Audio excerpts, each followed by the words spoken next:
like it's been a long time coming, especially with the events that have happened within the Nigerian health sector this past few weeks. We were supposed to have this episode on your screens, in your ears last week, but Nigeria happened to the studio again. Band A was not Band A. But today, we are here to discuss a very important issue, one that it tugs at my heartstrings, and not in a good way. It really wrecks me when I think about it, when I even try to analyze it. But I won't be talking about it alone. I have a communications expert with me who is going to, help bring some fresh perspectives to this, to also enlighten me and enlighten you guys. And her name is Onyinye Madu. Hi. Onyinye, it's been a long time coming. I've been wanting you in the studio. I know. Thank you for coming. I'm glad to be here.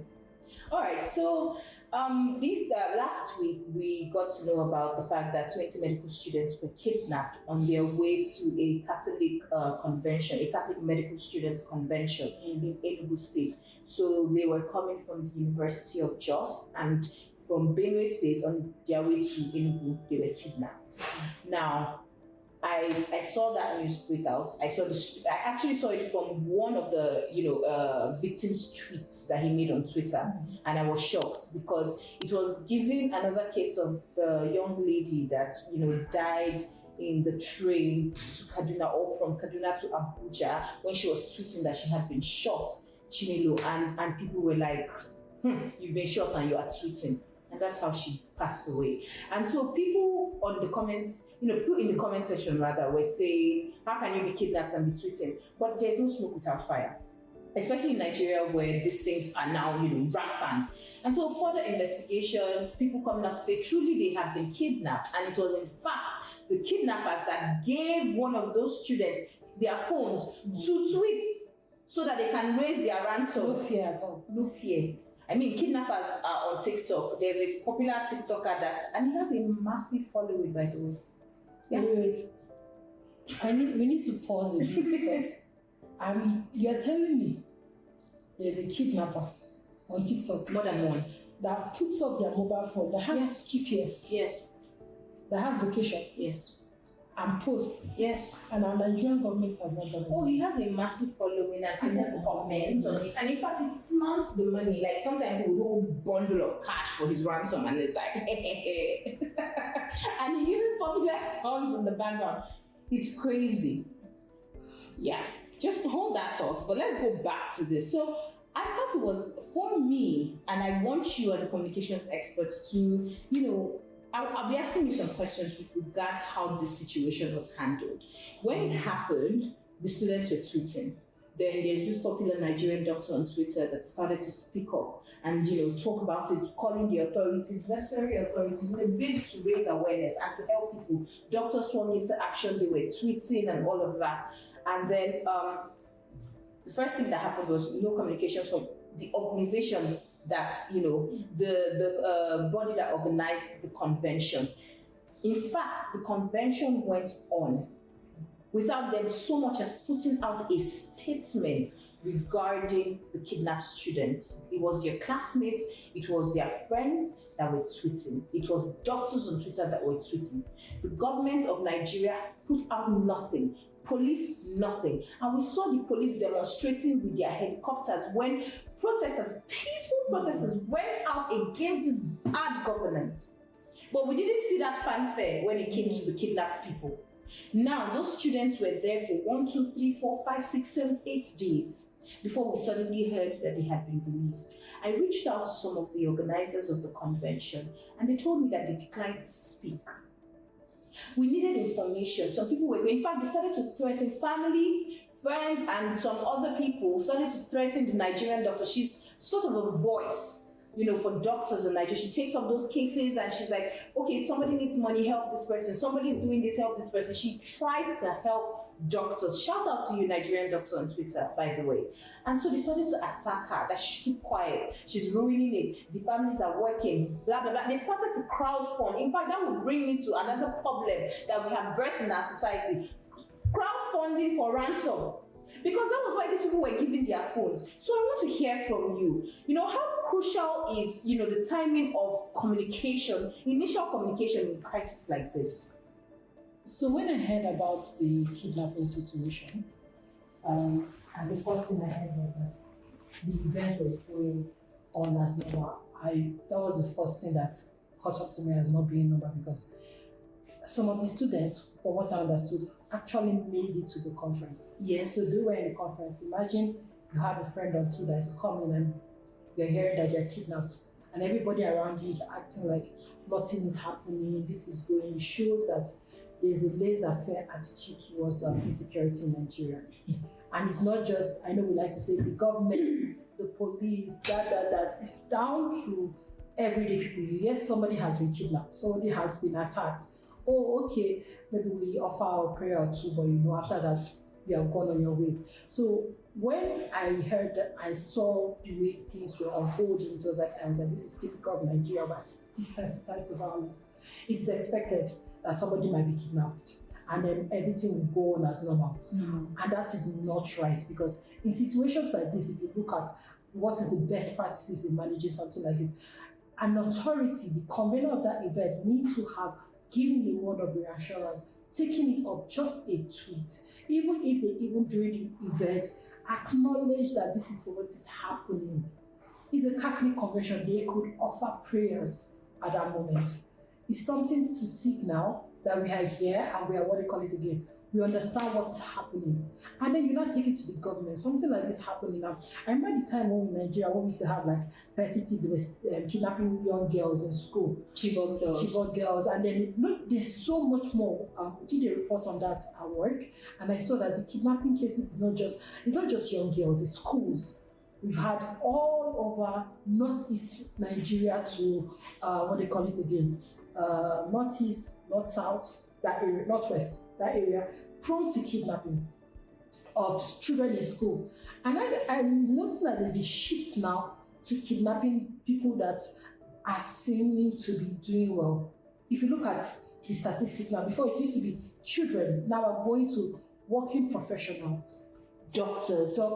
That brings me to even the Dr. Ghanaian that is currently 7 months in kidnap. Yes, because to study medicine in Nigeria, your family has to have a seemingly good level of financial security. I'm not saying that the best, but at least food is not one of your major problems. Your parents can decide, even if you're going to a federal university, because medical fees rack up and equipment and all of that.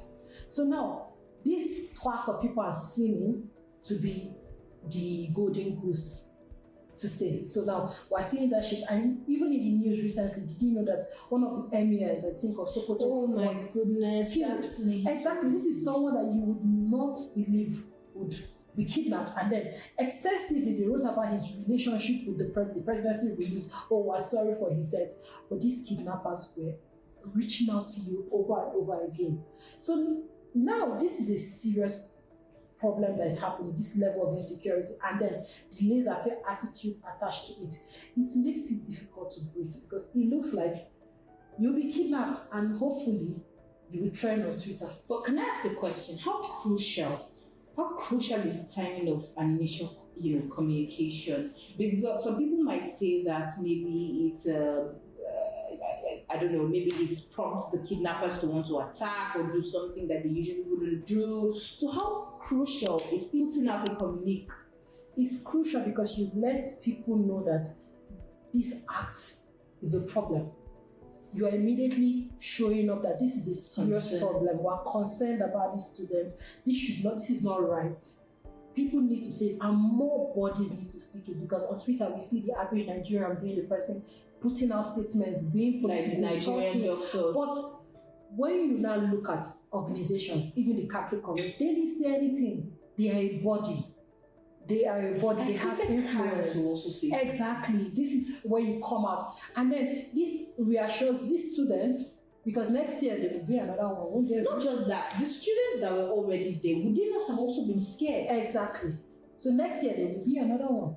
And you think people will... And you would expect students to come, because when the situation happened, you couldn't handle it. And it's not just, okay, let's look at cancer. We say cancer on its own, maybe they don't have a proper communications person to help them with all of this, but the corporate agencies too. And then you see the decreasing in trust because the people that are being kidnapped are not tagging government agencies' accounts. They don't see it as a solution, but tagging Do you Nigerians. even want to know the worst part of it? I heard, was it 2 or 3 days into the kidnapping, when they gave the students their phones to reach out to raise their ransom fee from WhatsApp and Twitter? It begs this question. Like, I have a personal problem with the fact, first of all, we watch movies.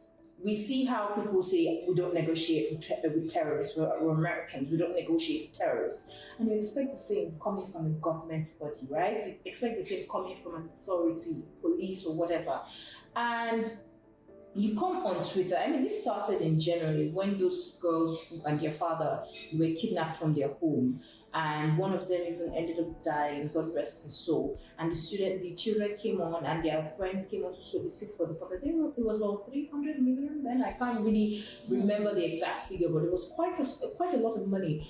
And Nigeria pulled together the sum. In fact, it started from 100, I think, and it kept increasing. And they pulled together the sum. And before you knew what was happening, Twitter became a ground for raising ransom. And the content of the communication, I mean, you are an expert. You've already talked about how important it is to put out an initial statement. You've talked about the impact. I want to also know what should be the key elements that should feature in the first, official statement. Should it also not say, please do not raise funds on Twitter, please do not contribute to this, please do not do that, so that not just assuaging the public, not just showing concern, you are also putting a hard stop. No, I'll give you this answer as in terms of communications and also as a person witnessing this. In terms of comms, Twitter is such a. Do you know the funny thing is that Twitter is the third most popular social media after Facebook, WhatsApp. Even Instagram is more popular than Twitter, but yet, yes, Instagram in terms of active users has more active users than Twitter. But yet, it seems that Twitter runs this nation, and then most of the decisions that are made on Twitter. So when something like that happens, you should understand that we're in a country that has a lot of fraudulent people. Somebody can set up a a crowd fund, and you really don't know the source. It's not getting to the person that needs it. So putting it out is how it's framed. It'll be like the part of the statement that should be released should include that. I agree. But you need to understand, in a country like this, we are looking at this in an idealistic situation. In an idealistic situation, it should not happen. We've not seen any major attacks happening like that. But take for example, now look at what's happening in Palestine, look at what's happening in Ukraine. People are funding through social media. I get that in a communication, you say, no, don't fund it. But realistically, when there is lack of trust in the authority, there is a lack of trust in the systems, there is not a proactive way of saying, oh, people, this is it. If you want to fund, this is that. People are going to do it themselves. I don't even think people should be posting up the fact that other people should contribute to a ransom. I might sound, to another person, it might sound insensitive. Yeah. They might say, oh, nobody you know has ever been kidnapped before, which is not true. My cousin was kidnapped last week. Thank God she's fine, right? And I know how that affected. Was she part of the students? No, she wasn't. She was kidnapped in Abuja on her way from work. They even broke 2 of her teeth. It was just a terrible ordeal. But I don't think I am not for crowdfunding ransoms. Mm-hmm. Whether or not it features in the communication that is initially put out, and it should feature in the statement, I think it is now a problem because these people are so emboldened. Let's leave out the fact that our people only have sophisticated technology to track down truth sayers, to silence voices, and to become dictatorships. But they are so emboldened and they are so wicked that they will tell you to go on social media because they are playing to the fact that to people's sentiments, and they know that people are going to put their money into this. They should stop this. I think it should be stopped. Because kidnappers have risen since crowdfunding for ransoms have risen. I do agree. I totally agree with that point you're bringing out. Once there is a source of income, people will always Milk it dry. Now that is the way. Now, I like to look at practical solutions. How would the government solve it? Would they start doing a policy? If you pay for ransom, you go to jail. The thing is that there is no realistic way to stop something like that without creating more problems. Now, there needs to be sensitization. This is why you should not fund ransoms. A video that is funded by the government, we can have alerts, because I know that we receive alerts from the government on our phone. So if I can receive a text message from the government, how can the government not know where I am? We have cell towers. They can ping at least. So me understanding, so that's why it gets to me that how is that they cannot track? Well, let's leave that one for now. So let's go straight into the ransom. So it's going to be very difficult to implement what you're saying, comms-wise, policy-wise, operation-wise. Or we can, on our own, create a sensitization of don't pay for ransom until you are sure of the verified source. Because some cases, people don't need that money. We've heard of cases that even if when they could pay, they still kill that person. I like know this emir. The emir. And then you'll be like, oh, it's a loss of life. Do you know what a loss of life does to a family? Matter of fact, I've been thinking of a project where people that have died on the line of protecting Nigeria. Let's not forget NSAS. How is the family dealing with that loss? Going so far as NSAS. What about the recent NCOP? The recent. People that died there, people that were arrested. What is happening to their families? I know I was talking to a friend, I was talking to someone and be like, oh, Nigeria has a potential with such a young population. The young population are dying? Forget even the young population. Why won't we have a young population? The older generation are dying. Living past 40 in Nigeria is a, thank God, is a cost for life prayer. expectancy has dropped from even the initial one. I forget the recent system. So life expectancy is dropping. Nigeria, even regardless of your social class. I mean, even us sitting here to discuss about this speaks to having a stability in this country. But Nigeria makes it impossible for you to have security. And then you now bring it and you're not saying an essential workforce like doctors that have the capacity to work anywhere. With more and more destruction of the world, they need more doctors. And now you're taking this privileged class that with all of their training and all of their, wealth of experience, why stay in Nigeria? What makes Nigeria a compelling case? In fact, that's what we're going to be discussing. Stay tuned and watch the next episode. We're going to be talking about the national policy that was recently put out on managed migration.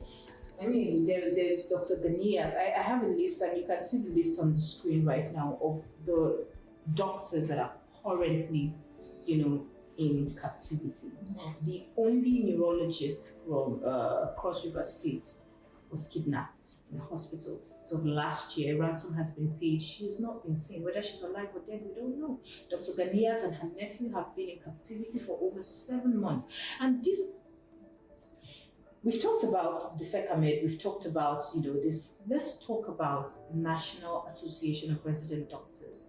I would like for you to please, tell me how an organization like that can, because we're talking about doctors now, how can they better prepare for effective communication? Because kidnapping does not seem like something that's stopping anytime soon. It's a rising business, fast-growing business in the country. And they've seen a lovely target audience. A lovely target audience, the doctors. So how can an organization better prepare for effective communication? NARD, because now on its own is not doing a good job. NMA is not doing a good job. In fact, we saw what happened with the Indian doctor. Very terrible thing that happened to her. May God rest her soul. And we saw how they swung into action, went on strike, and they've been calling for reforms. And our own resident doctors are telling us that they cannot go on strike. Do you want to know the reason why? Because it will affect their salaries. Forgetting that each and every one of us, you, me, seated here are victims waiting to happen in Nigeria. Each one of us, NARD, NMA, MGCN, NMCN, MLS, whatever you are, we are all victims waiting to happen. But no, the body sits there. They do not put out an initial communication. They do not try to assuage the fear of the people. They do not swing into action, and they sit down there, collect dues, build an enemy house that has not been completed for God knows how long, steal funds. How can an organization like that has clearly failed its people, because what I try to do on this show is talk about possible solutions, even though I know that we are hard of hearing in this country. We are in a pit and we are looking for no escape out of it. We are all comfortable until it is time for the big bad wolf to bring down a rope, take one victim and kill the victim. Then we all do a hashtag, freedom to Ghanaians. How do they prepare? I think for me it's more of a cultural thing. It's not just it's not just something that happens, or it's not because of bad governance, or it's because of bad people. I legitimately think Nigeria has this problem social culturally, being desensitized to what happens to our fellow people. Yeah. Is there. So that aside, how do we prepare? How does an organization prepare for effective communication in future crises? Now, I would answer that question as what should be done, but I'm not answering this with the belief that it's possible. I like to think it might be sometime. The lovely thing, you come with the optimistic view, I come with the pessimistic view. So the view we look at is say, okay, the government is having increased kidnapping. So where are the sensitization? There needs to be a form of a campaign, a sensitization campaign that is inter-government agency. I don't know if they'll have to do a video that they put on social media. What to do when you are kidnapped? Let's take the government aside. They are not doing anything. Then who do you want to see? Let's talk about organizations like NARD to protect doctors. NARD, yeah. They would have to still put out that sensitization. So NARD has to do that. They have to do that. These are the government agencies you can call when you are kidnapped. This is the process you should do. What to do for security. They have to sensitize people, because at the end of the day, if you cannot prevent the problem, you have to find a solution. You have to find a way to train people for that problem. That comes. If you can't fix the problem, you train people to deal with the problem. So if it's a new doctor, or if you come into the medical, if you're getting inducted, on your induction day, you should be getting a package on how to deal with. The curriculum now in Nigerian curriculum needs to be added safety and security. Part of it dealing with what to do when you are kidnapped. In America now, gun training is part of their curriculum in high school. Children that young are learning what to do when someone comes to your school to shoot, because it's happening. And kidnapping is happening. So the Nigerian government needs to start training children to understand that kidnapping is possible. So NARD, you need to start training doctors. So there should be like I would think, maybe correct me if I'm wrong, maybe during the housemanship, when they're also training them, we should take a week out of every posting to teach people what to do. NARD, NMA, MDCM, please take note. What to do when you are kidnapped. It has to be added, because I know we're like, we're looking at this looking outlandish, but once you have over 10 cases, it's no longer 10 cases within a year. It's no longer a probability. It happens to it's fact. You see it. So if it's something that is going to happen, and then you're going to tell, I know the house, correct me if I'm wrong, the housemanship procedure you can put to any state. Yes, you can be posted anywhere. Yes, and this is just not even just medical now. We're now looking at a wider insecurity of using the road as NYC. It's point is that this insecurity bleeds into so much. So if you look at it, you think about it, you're like, where do you even go? But I think you're looking at NAD, not just NAD, any national organization that has to do with mobility needs to start adding security training as part of their curriculum, because if you won't be able to raise the fund when they are kidnapped, the government agencies will struggle to rescue these people, if at all they even do. Yeah. Because I'm sure the reason why more proactive steps were done with doctors was because this was a national issue. I mean, we should give kudos to the police just for, as an aside. Like I do, because I heard from one of the victims that they were patrolling the place with helicopters, and so the students could not stay in a particular place. In fact, the day they were kidnapped, they had trekked from Benue to Enugu State. So because of that, was it not a span of 15 days at least? No, it was less than 15. Less than 15 days. At least let's give that to our country. But then, because of them dying. Exactly, but that I think is mostly because of the scale and the visibility of that. So that is where we're getting, this is being done. So social media as well, because I was going to ask a question about the influence of social media when kidnaps happen. Yeah, so it puts a chokehold on the government because social media is not Nigerians, it's the world. Yeah. Yes, Nigerians are not active on social media, but the rest of the world is. And as the world becomes increasingly global, increasingly connected, it's not just Nigerians that are asking what's happening. Is the wider world that is asking. So their incompetencies are in full glare. Exactly. And if there's one thing I've noticed from our current administration is that they are very they love their optics.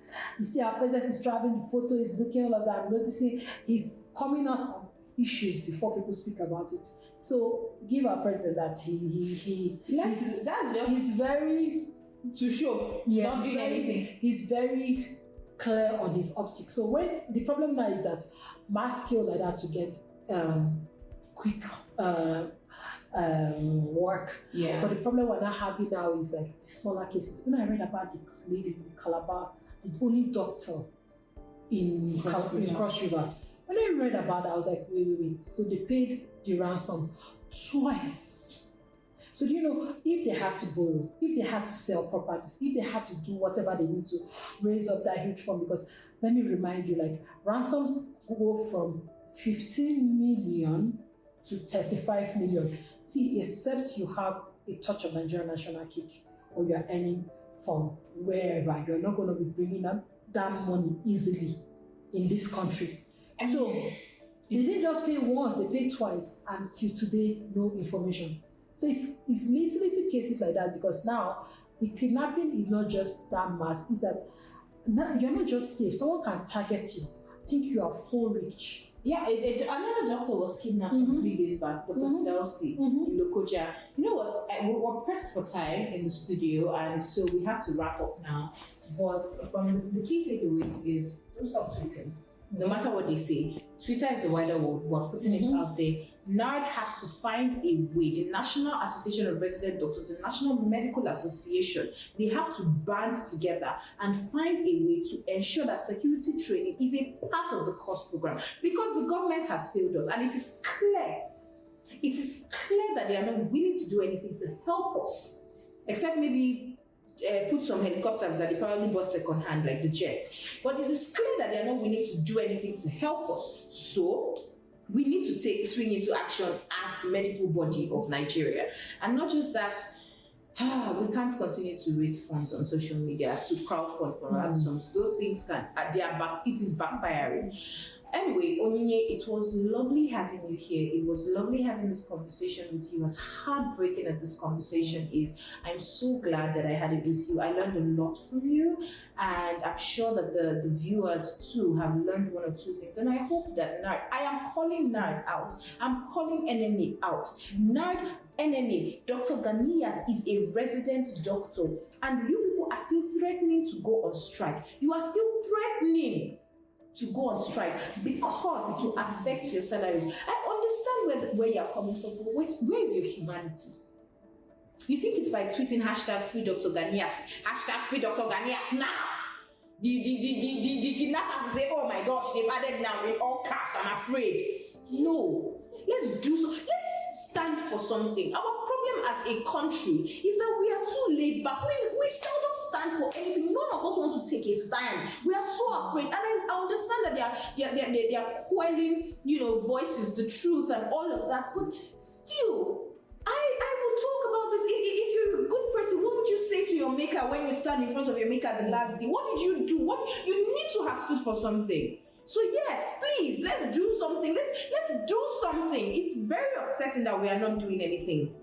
Anyway, please, this remains Diagnosis, and I remain Catherine. It was lovely talking to you guys today, and it's very heartbreaking that we even have to discuss something like this. Yes. But it is what it is. Well, I do, in all the persons, I do hope that over time, things just kind of like get better.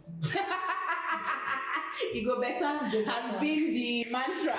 It never gets better until we band together and get rid of the cancer. You know the cancer I'm talking about. It is either cancer eats you alive or you fight it. If surgery does not work, you enter chemotherapy. If it does not work, you enter radiotherapy, or it kills you. And we know the cancer that we're talking about. It is a 3-letter word. It is a 3-letter word. It has A, it has P, it has C. If we like, let us continue to say our hands are tied, like the ex-vice talk. To all 50 Shades of Grey hand tires, I wish you, I bid you well. Thank you guys.